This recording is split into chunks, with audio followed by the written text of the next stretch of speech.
Joining me now is Kevin Frey, Washington correspondent for Spectrum News, New York 1. Kevin, good to have you this morning. Thanks for coming in. So, listen, he's underwater after an election he just won, but that is a higher figure than we saw in the first term. Right. I mean, at the end of the day, it speaks to we are a divided country. I know that's not a profound observation, but it's pretty much straight down the middle, and that's essentially kind of reflective of what we saw in the polling results. Now, one of the things that I thought was interesting that you were just touching on was how much of a focus folks are having on the fact that he doesn't seem to have done enough to try to bring down the price of goods. And that's an area where Democrats in particular have been hitting him and see as kind of their avenue to try to win. And Democrats have faced a lot of flack, particularly Democratic leadership, over not responding to every single thing that Trump has done every day. They have been honing a message on economics. We'll see if that translates into their getting any sort of traction there. And listen, you speak to economists, and their concern is that this is not just a short-term issue, right? Given that, tariffs, for instance, adding to prices, but also tax cuts, the expected tax cuts, if they get a budget deal, would also, in the view of economists, be inflationary. So the trend lines not necessarily could actually go in the opposite direction of what folks are looking for. It was interesting because there was also a number in here that 35% of people said they were afraid about the rest of President Trump's second term. I mean, there's a mix there because you have 26% optimistic, enthusiastic. Afraid's quite a strong word. Yeah, and perhaps this is somewhat of that resistance 2.0 that's kind of in its fledgling sense right now. We've not seen as much of a resistance as we did perhaps the first go around. And I think some of that has to do with people are a little bit more complacent. They're a little exhausted by this whole thing. But you're seeing it start to poke through, particularly as you see these DOGE initiatives come through and you see the potential for freezes on government services and things that are provided to citizenry, which is something that really happened in the first 2 weeks of his term.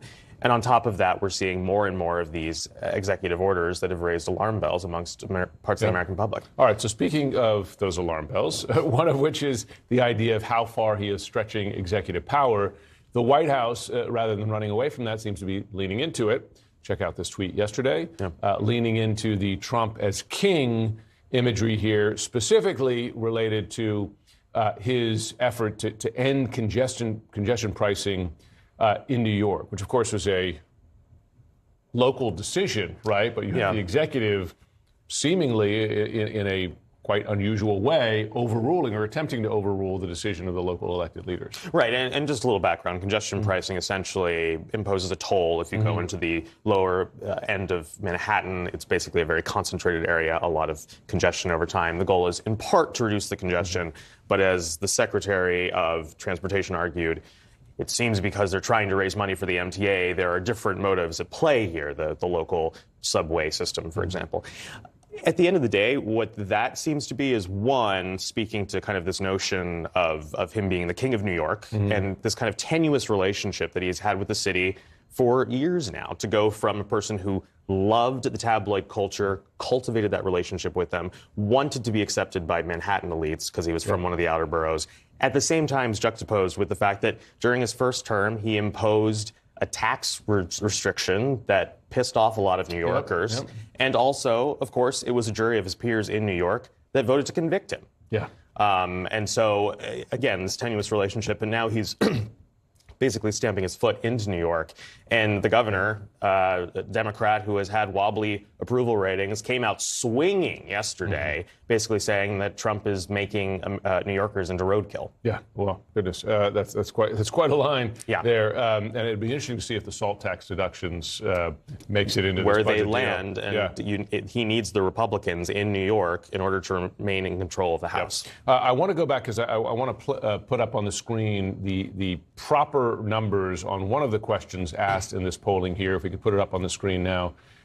So 52% of Americans polled believe he's gone too far in presidential power, 39% about right. So if you do the numbers there, 52, 47, it's almost similar to his approval, disapproval ratings. And let's show another one of the figures, and that's his efforts to cut federal programs. 51% say he has gone too far, about right. I mean, not gone far enough. Again, that's like you add up those two bottom numbers there, 51-49. I mean, it's like you said. It's the political coalitions that exist within the country, and because of both the Electoral College and the math and how engaged certain coalitions within the different the Democratic versus the Republican coalition were during the election. I mean, it kind of just speaks to the ultimate results of all that. And listen, he won the election. Yep.